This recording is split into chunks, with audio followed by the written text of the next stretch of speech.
بازگشایی مکتب‌ها و پوهنتون‌های دولتی و خصوصی. روحی 1399. کرونا تهدیدی که مردم جهان را به قرنطین وادار ساخت. از اواخر سال 2019 میلادی تا حال این ویروس دامنگیر تمام کشورهای جهان شد.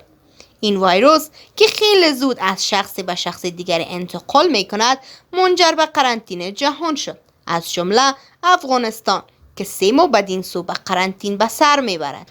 ولی بس روی موضوع بازگشایی مکاتب و پوهنتون‌ها هست. وزارت تحصیلات و وزارت معارف افغانستان طرحی را آماده ساختند که برای کابینه و وزارت صحت عامه پیشکش شده.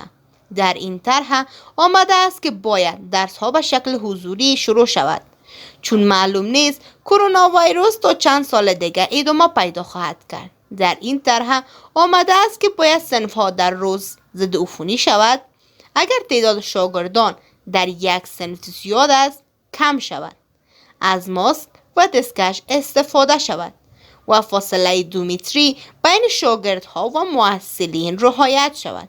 این طرح از طرف 2 وزارت، تحصیلات عالی و وزارت معارف پیشکش شده است و گفته می شود که این طرح مورد قبول کابینه و ریاست صحت عامه است و به تاریخ 15 و یا 21 سرطان سال جاری مکتب‌ها و پوهنتون‌ها بازگشایی می شود و درس‌ها به شکل حضوری آغاز خواهد شد.